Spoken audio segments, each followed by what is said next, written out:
السلام علیکم ورحمۃ اللہ۔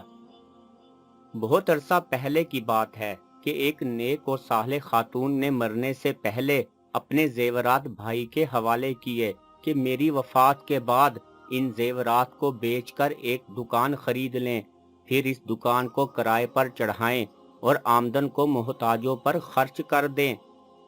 بہن کی وفات کے بعد بھائی نے وصیت پر عمل کرتے ہوئے ان کے زیورات بیچ کر بہن کے نام پر 12 ریال میں ایک دکان خرید لی۔ اس زمانے میں 12 ریال کی بڑی ویلیو تھی اور اسے کرائے پر چڑھا دیا، اور کرائے کی رقم سے محتاجوں کے لیے کھانے پینے کی اشیاء خرید کر دی جاتی رہی۔ یہ سلسلہ پورے 100 سال جاری رہا۔ 100 سال بعد دکان کا ماہانہ کرایہ 15,000 ریال تک پہنچ چکا تھا اور اس رقم سے ضرورت مندوں کے لیے اچھی خاصی چیزیں خرید کر دی جاتی تھی۔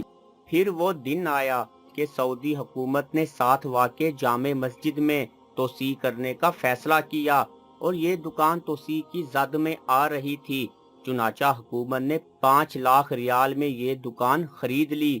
دکان کی دیکھ بھال کرنے والے امانت دار شخص نے اس خطیر رقم سے ایک دوسری جگہ ایک پوری عمارت بنا لی جو کہ 4 بڑی دکانوں اور 3 فلیٹس پر مشتمل ہے۔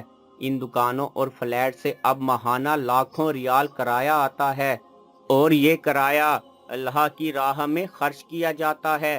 150 سال پہلے اس نیک خاتون نے 12 ریال اللہ کی راہ میں صدقہ جاریہ کے طور پر پیش کیا تھا۔ آج وہ 12 ریال لاکھوں ریال میں تبدیل ہو گئے ہیں۔ اس دوران جو اجر مرحومہ کو ملتا رہا ہوگا اس کا حساب کتاب تو اللہ تعالیٰ کو ہی معلوم ہوگا۔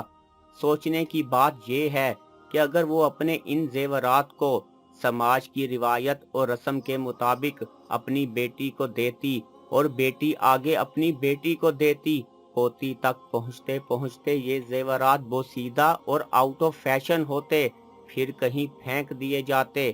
لیکن اس نیک خاتون نے صدقہ جاریہ کا جو خوبصورت فیصلہ کیا، اس کی بدولت 150 سال سے زائد عرصہ ہوا لاکھوں محتاج لوگ اس سے مستفید ہو رہے ہیں۔ اللہ تعالیٰ کی راہ میں پیش کیے ہوئے صدقے کو حقیر اور کمتر نہ سمجھیں۔ اللہ تعالیٰ صدقات و خیرات میں برکت ڈالتا ہے اور بڑھاتا ہے۔